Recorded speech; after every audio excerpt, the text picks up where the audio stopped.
toda a minha vida.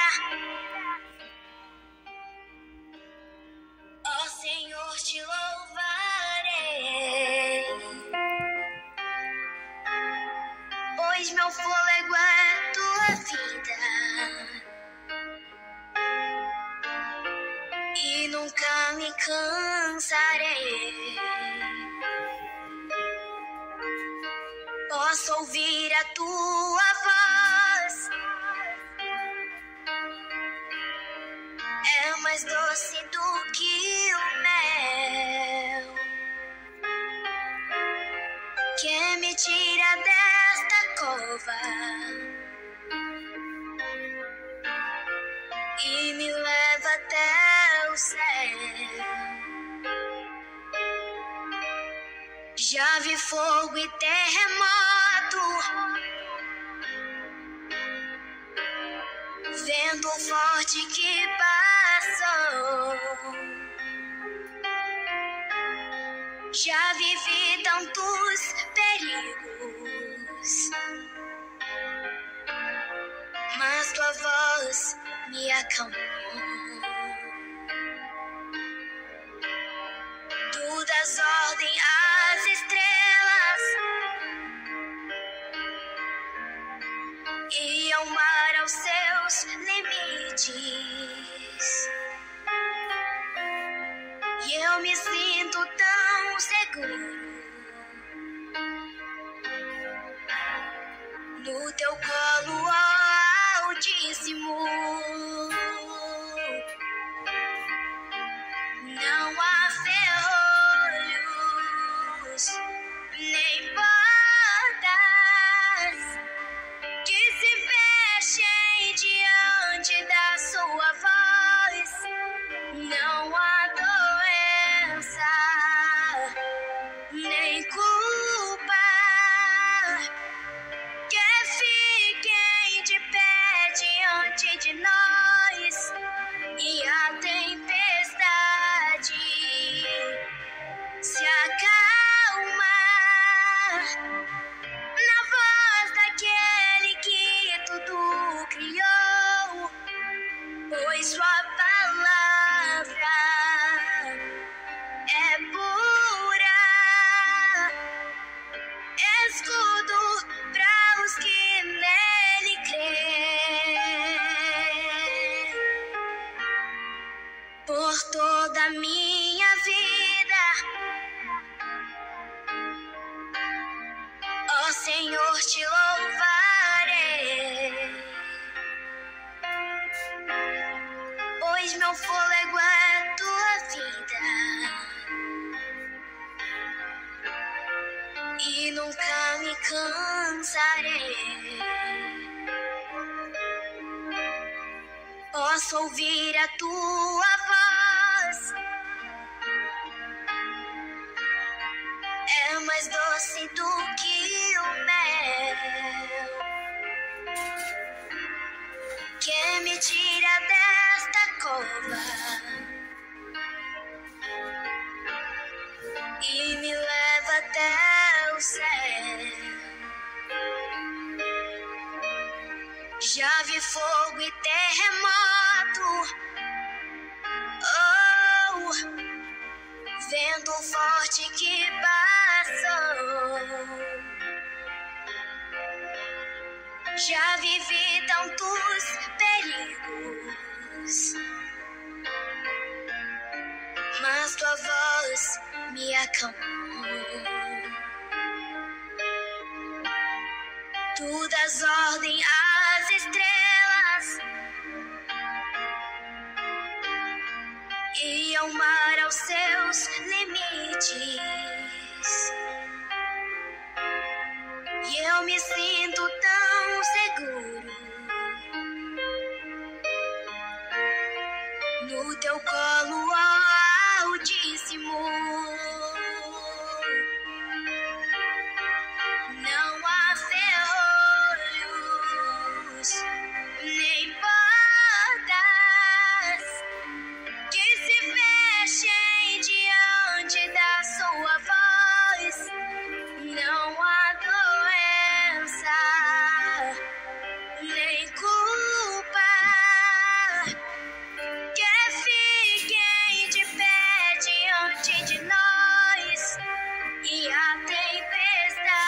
tarde se acalma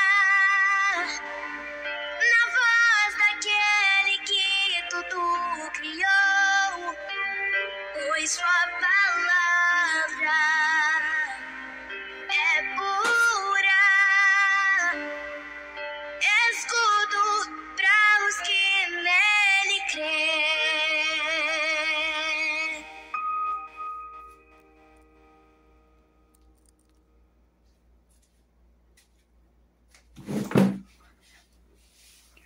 Glórias ao Pai, ao Filho e ao Espírito Santo de Deus. Santo é o nome do Senhor para sempre. Meus amados irmãos, mais uma vez estamos aqui, para levar o ID do Senhor. Desta feita, a gente vai colocar aqui uma pregação muito linda, irmãos. Muito linda para as nossas almas, irmãos? É do pastor Hernandes. E aí, meu irmão, minha irmã, fique atento, porque as coisas que vêm do homem, irmãos, elas não sentem efeito de nada, mas quando vem de Deus, o efeito é muito grande, irmãos, Os homens de Deus têm unção, eles pregam com unção. E aí, meu irmão, é Deus trabalhando. Quando Deus está trabalhando, o homem tem que se curvar a Ele, porque senão, irmão, vem coisas piores. Você está entendendo? Eu não quero pregar aqui para fazer minha vontade, porque se eu for pregar para fazer minha vontade, aí eu vou ficar recebendo elogios, vou ficar recebendo abraços, vou ficar recebendo presentes, e eu nada disso recebo, irmão, e nem quero. Eu confesso a todos vocês que eu não quero, não gosto de receber presente, porque eu não quero ter compromisso nenhum, irmãos, com a carne. Meu compromisso é com a alma do homem. Deus me trouxe para servi-lo na beleza da sua santidade, Que a palavra do Senhor, irmãos, fala claramente que eram 10 virgens, veja bem, eram 10 virgens, ou seja, todas 10 nunca haviam possuído homem nenhum. E elas, irmãos, elas estavam na igreja, servindo ao Senhor na igreja, todas 10. Aí, irmãos, olha como a prudência tem muita coisa a ver com a salvação. 5 eram prudentes e 5 eram imprudentes. Aí, meu irmão, quando Jesus veio, aí as 5 prudentes estavam preparadas para subir com o Senhor para o céu de glória, e as outras 5, irmão, não se prepararam, ou seja, estavam levando as coisas de Deus na brincadeira, irmão. O tempo está cheio de gente levando as coisas de Deus na brincadeira, achando que servir a Deus é só você ficar em 4 cantos de parede servindo a Deus. Você acha que é só isso? Não, meu irmão. Servir a Deus é você se separar do mundo e viver em espírito. Como é que eu vou viver em espírito, irmão, se eu ainda estou no jogo? Estou participando de jogos. Como é que se eu viver em espírito, eu vou participar do carnaval? Como é que se eu estiver em espírito, eu vou poder estar fazendo coisas que o mundo gosta? Então, meus irmãos, aí é que está o detalhe, Aí é que está o detalhe. Aí há imprudência. Então, meu irmão, com a imprudência, a gente não sobe. Ah, mas eu estou vivendo igual ao mundo, irmãos. Você está vivendo igual ao mundo. O mundo, quem vive para o mundo, continua nessas coisas.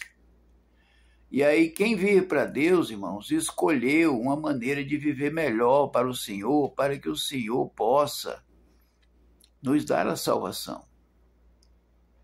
Você quer ver outra coisa? Fora as 10 virgens, que 5 eram prudentes e 5 eram imprudentes, você quer ver uma coisa? Aqueles 2 irmãos, Jacó e Esaú.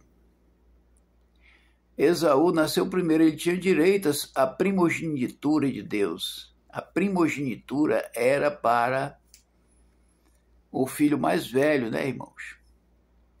O direito de primogenitura era para o filho mais velho, que nascesse primeiro. E aí, meu irmão, Jacó nasceu por segundo.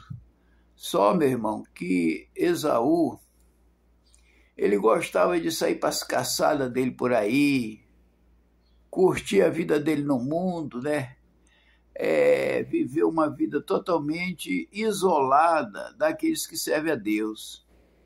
E aí, meus irmãos, ele acabou de perder o seu direito de primogenitura, porque ele chegou com fome em casa e aí ele desejou comer da sopa, né, que Jacó havia feito.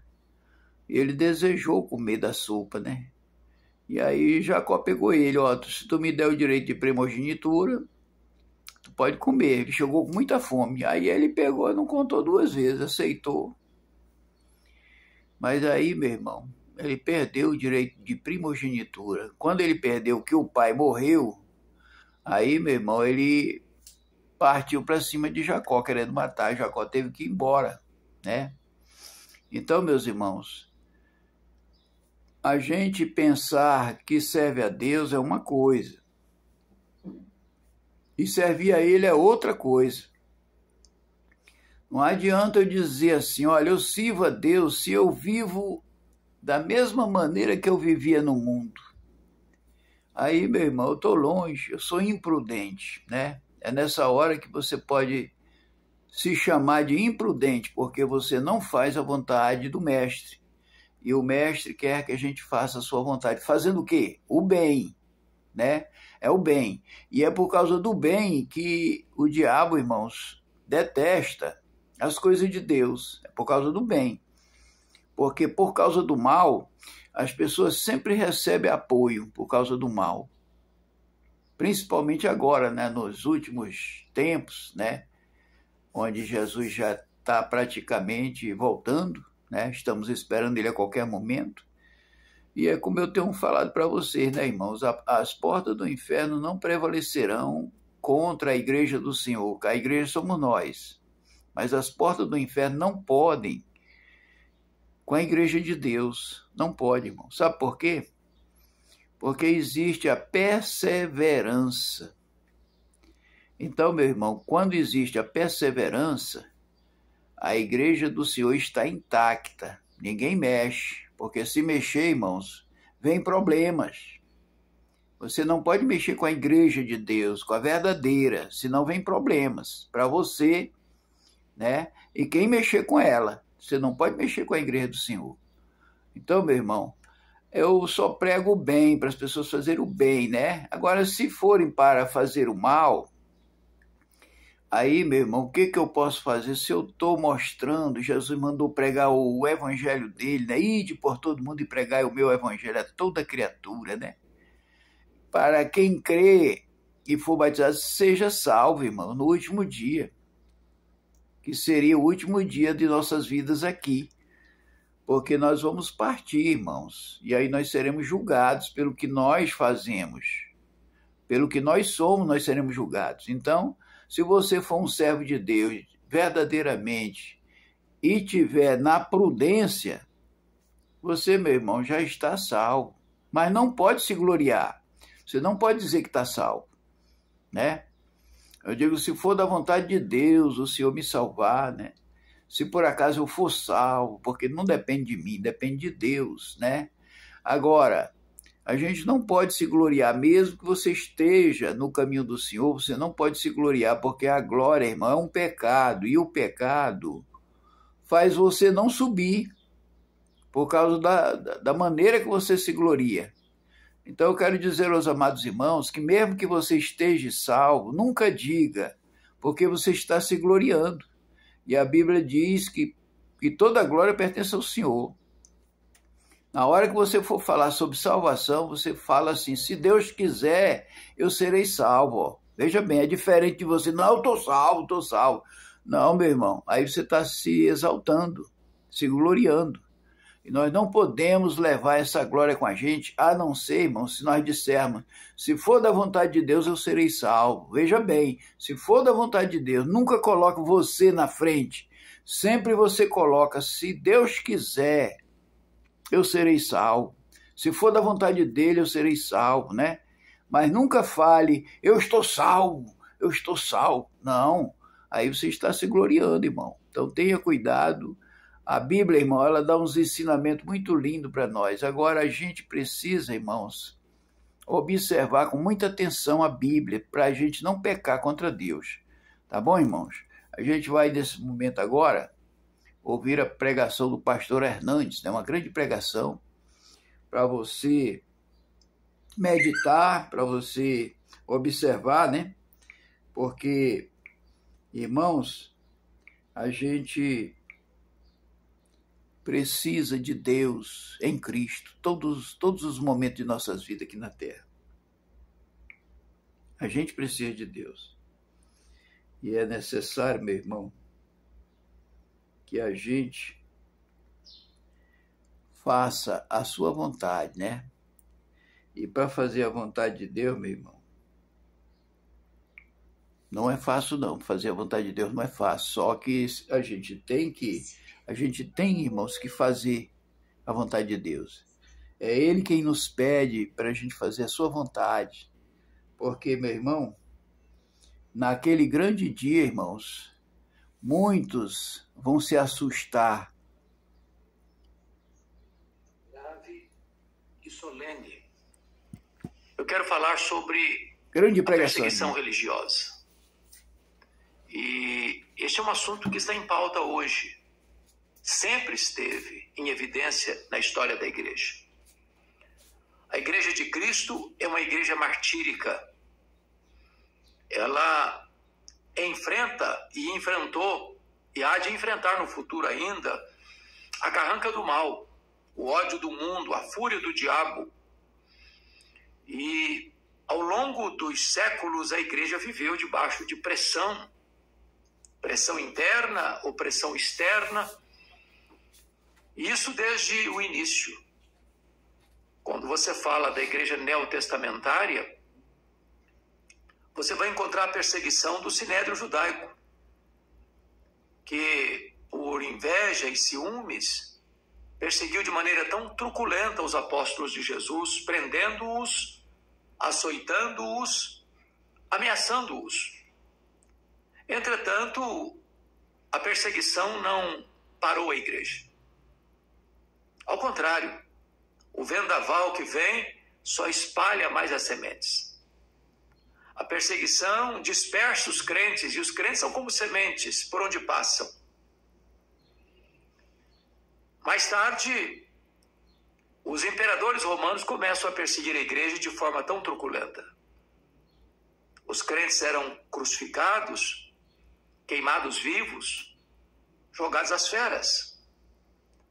Na época de Nero, o ano 64, quando Roma foi criminosamente incendiada, a culpa caiu sobre os cristãos, quando Nero era o protagonista daquela tragédia. E os cristãos começaram a ser crucificados, queimados vivos, para iluminar as noites nas praças de Roma. Por todos os lados e por todas as províncias do império, multiplicavam-se os mártires do cristianismo. A igreja sofreu, sangrou. Mas um dos pais da igreja afirmou que o sangue dos mártires era a sementeira do evangelho. A igreja foi sendo acuada, massacrada, torturada, vilipendiada.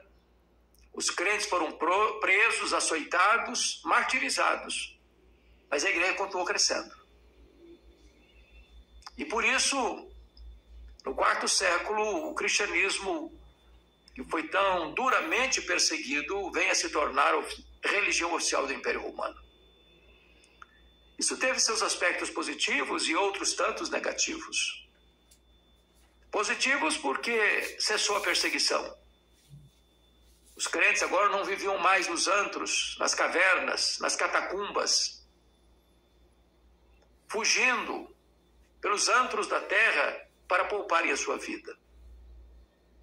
Suas terras, suas casas confiscadas, seus bens espoliados agora eram devolvidos. Porém, a igreja perdeu a sua pureza, porque agora a porta de entrada da igreja não era mais a conversão, mas a conveniência. E assim muitas pessoas vieram para dentro da igreja chamada cristã, trazendo laivos de idolatria, de crendices, oriundos do politeísmo da época. E não tardou para que a igreja se corrompesse espiritual e moralmente, teológica e eticamente. E então a igreja se fortalece politicamente, economicamente, mas perde a sua pureza doutrinária. E então começa outras formas e frentes de perseguição. A Inquisição, por exemplo, matou tantas pessoas. Poderemos trazer à nossa mente aqui a perseguição que aconteceu com os valdenses, com Pedro Valdo, em Lyon, na França, 1173.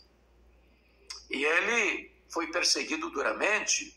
Seus seguidores, os valdenses, foram terrivelmente massacrados, perseguidos, torturados.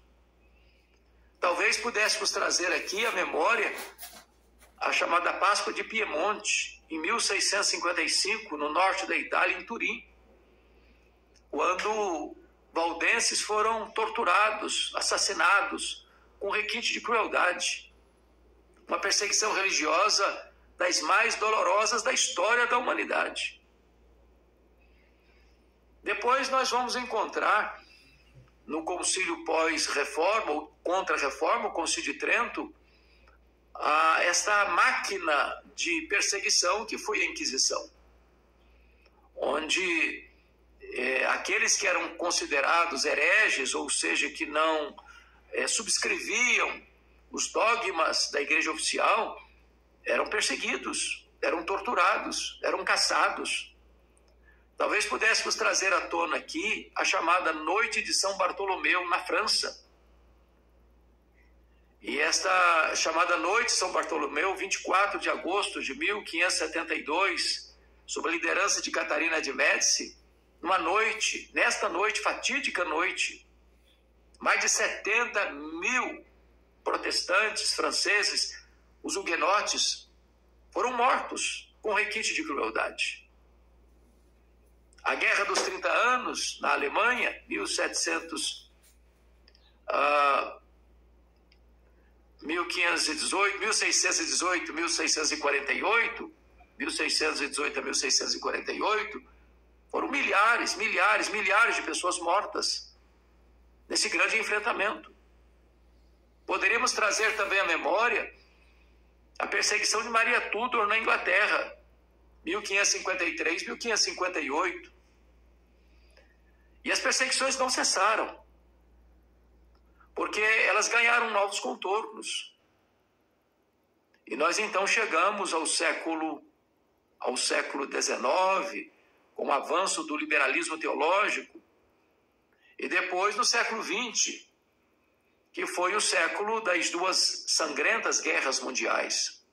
A primeira delas, 1914, 1918, 30 milhões de pessoas morreram, brutalmente, cruelmente, de maneira tão avassaladora. Mas não se aprendeu a lição.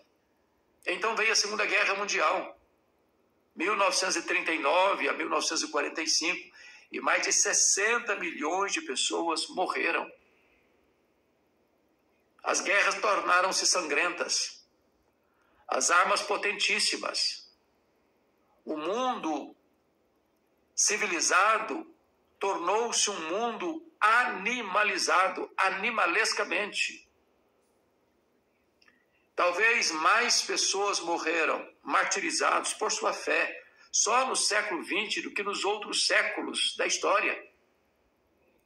Se não bastasse as truculências do fascismo, do nazismo, Se não bastasse a truculência contra os judeus no Holocausto, mais de 6 milhões de judeus, dentre eles 1,5 milhão de crianças, uma barbárie, uma loucura,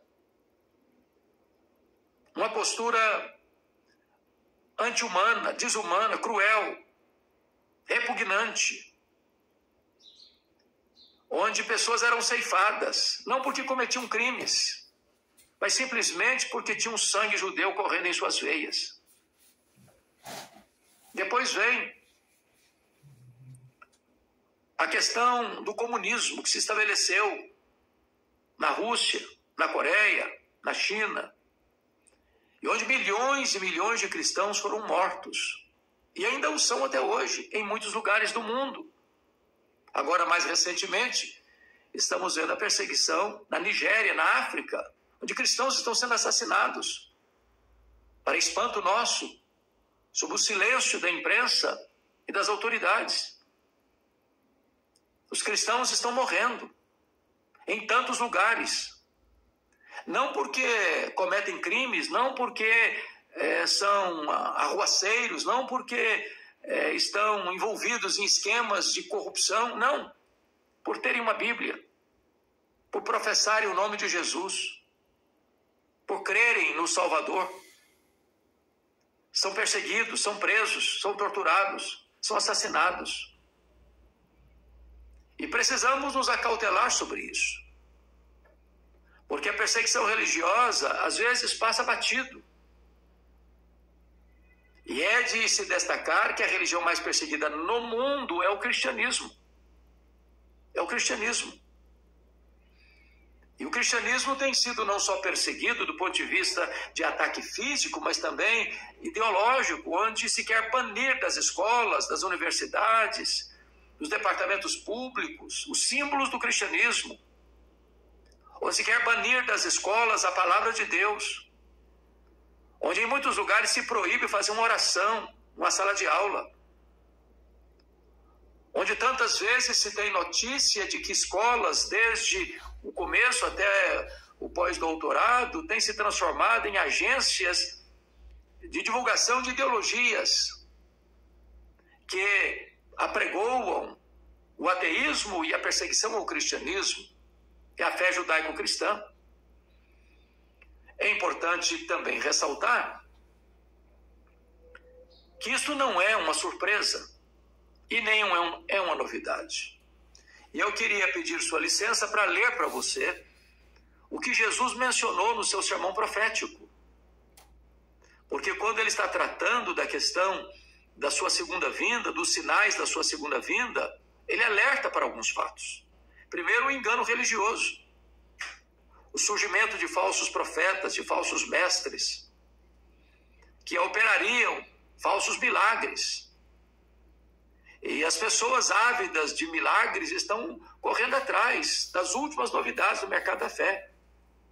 E se deixam enredar por esses camelôs da fé, por esses aventureiros da fé, por esses falsos apóstolos, falsos profetas, falsos mestres, que vêm em nome de Deus, mas que não trazem a doutrina de Deus, que não estão amparados nem ancorados na palavra de Deus.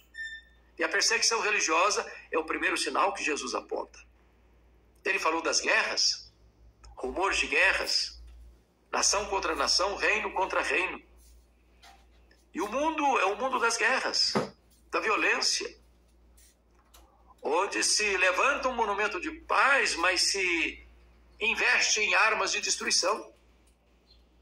O mundo hoje conseguiu arranjar e armazenar e conseguir um arsenal nuclear que, conforme já dizia Mikhail Gorbachev, em 1985, no seu livro Perestroika, que daria para destruir o planeta 27 vezes. Nós vivemos nesse medo, nessa tensão de que uma terceira possível guerra mundial não haveria nem vencedores nem vencidos. Então, as guerras estão aí. São a pauta, a agenda do Dia das Nações. E se ainda há algum respeito, não é porque o homem é partidário da paz, é porque tem medo da autodestruição. Então, isso é um sinal da volta de Jesus. Ele falou de terremotos, de fomes, de epidemias. E nós já temos assistido tantas epidemias, como a peste negra, como a febre amarela, como agora a Covid-19, pestilência também nos campos, nos animais, nas aves. Tudo isso aponta para esta realidade da segunda vinda de Cristo. Mas o Senhor falou também, eu vou ler agora e peço a sua permissão para a leitura de Mateus 24, 9 e 10, que diz assim: então sereis atribulados e vos matarão. Sereis odiados de todas as nações, não é de algumas nações, de todas as nações, por causa do meu nome.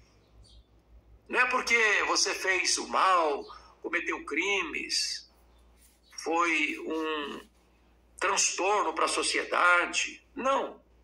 Você vai ser odiado em todas as nações pelo simples fato de ser um cristão, de defender valores absolutos numa sociedade rendida à ditadura do relativismo, por defender a família numa sociedade que quer desconstruir a família, por defender a verdade numa sociedade que está capenga e prisioneira da mentira, por defender o casamento quando a sociedade faz troça do casamento, por você defender a pessoa de Cristo numa sociedade que escarnece de Cristo. E ele diz no verso 10 também: nesse tempo, muitos hão de se escandalizar, trair e odiar uns aos outros. Porque em face da perseguição virão aqueles que querem seduzir para enganar. Pessoas que se opõem à fé, de repente abraçam a fé externamente. Gente que zomba de Deus, de repente está na igreja, sobretudo em épocas de campanha política. Pessoas que aderem à fé contrária às Escrituras, agora está com a Bíblia na mão, está ajoelhada, está lá rezando, orando. Mas isso tudo é um artifício, é um engodo, é uma isca, para apanhar os incautos, para enganar os desavisados. E as pessoas vão trair umas às outras, em nome da religião, em nome da fé, em virtude dessa perseguição religiosa. Então, não fiquem chocados se a perseguição chegou ou vai chegar ainda mais fortemente. A igreja de Cristo sempre foi uma igreja martírica. Ela sempre passou pela tribulação. Aliás, o apóstolo Paulo escreveu sua segunda carta a Timóteo, capítulo 3, verso 12, e disse: todo aquele que quiser viver piedosamente em Cristo vai ser perseguido. Não são alguns, todo aquele. Então não espere aplausos do mundo. Não espere que os governos, que em nome de uma nação leiga, que não tem uma religião oficial, vai lhe tratar com amabilidade pelo fato de você ser um cristão. Não, o Estado é laico, mas não é ateu. O Estado é laico no sentido de que ele não tem uma religião oficial, mas ele não pode sucumbir à religião do Estado absolutista, onde o Estado quer encabrestar as consciências, onde o Estado quer determinar a sua fé. Não, nós precisamos primar, de fato, por uma democracia onde todo cidadão é livre para pensar, para se expressar, para abraçar a sua fé, para defender a sua fé, não para impô-la à força. De tal maneira que sempre que você viver uma vida cristã normal, bíblica, você vai ser perseguido. Sempre foi assim, e não há de ser diferente daqui para frente. O que nós, como cristãos, precisamos entender é que não podemos apoiar, não podemos defender essas bandeiras. Precisamos ser criteriosos, nas palavras de Jesus, simples como a pomba, mas prudente como a serpente. Então, é preciso também relembrar as palavras de Jesus lá no seu sermão, no seu sermão chamado Sermão do Monte, quando Jesus diz assim, preste atenção nisso. Mateus 5, verso 10. Bem-aventurados os perseguidos por causa da justiça, porque deles é o reino dos céus. É claro que ele não está dizendo que felizes são os perseguidos, porque tem muita gente que é perseguida porque fez o que é errado, porque vendeu a sua consciência, porque se envolveu em esquemas de corrupção, porque assaltou os cofres públicos, porque assaltou as empresas, porque assaltou até mesmo o suado salário dos velhinhos. Agora, se você está praticando a justiça, se você está andando na verdade, se você é íntegro e honesto nos seus negócios, e você é perseguido por isso, você é feliz. E Jesus explica por quê. No versículo de número 11.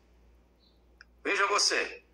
Bem-aventurados sois quando por minha causa os injuriarem e vos perseguirem, e mentindo disserem todo mal contra vós. É por minha causa.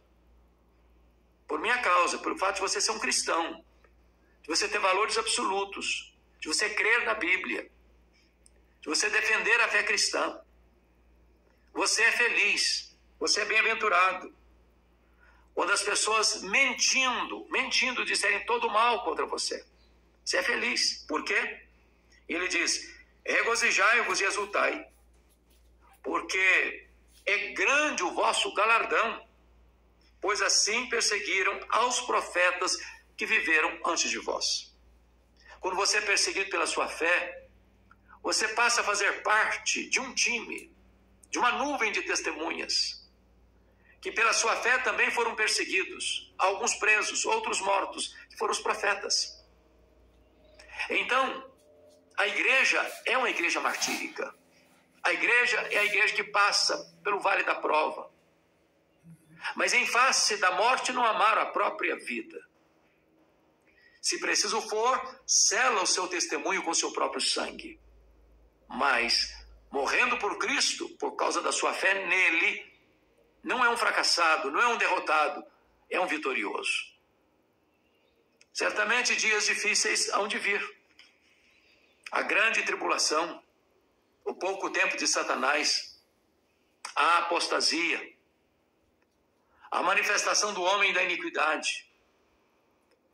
E o Senhor Jesus alertou que esses dias serão tão difíceis, que se não fossem abreviados, as pessoas não suportariam. Mas por causa dos seus eleitos, o Senhor então vai apressar esses dias. É claro que nós não seremos poupados do problema, mas no problema. Como Daniel não foi poupado da cova dos leões, mas na cova dos leões. Como seus amigos não foram poupados da fornalha, mas na fornalha. Como os apóstolos não foram poupados das prisões, mas libertados nas prisões. Por outro lado, dentro da soberana providência de Deus, uns são poupados da morte, outros são poupados na morte. Porque quando um crente morre pela sua fé, ele não é um fracassado, ele não é um derrotado, ele é um bem-aventurado. Nós somos chamados para uma fé guerreira, madura, granítica, que não fica de cócoras diante da perseguição do mundo, nem da pressão do inimigo. Nós somos chamados a demonstrar uma fé robusta, valente, corajosa, ousada, que mesmo diante das lutas, das perseguições, das atrocidades deste mundo, permaneceremos firmes e fiéis. Não porque somos fortes em nós mesmos, somos frágeis demais. Somos como uma estrutura tão frágil como o pó. Deus conhece a nossa estrutura e sabe que somos pó. Mas nós estamos olhando para aquele que é o Todo-Poderoso. Ele é firme, ele é inabalável. Ele jamais fraqueja, ele jamais se deixa abalar. Ele é um Deus vivo, todo-poderoso. E nele nós somos mais do que vencedores. Deus abençoe sua vida. Não retroceda. Não ensarilhe as armas. Não jogue a toalha. Não se acovarde. Não se amedronte. Os covardes não herdarão o reino de Deus.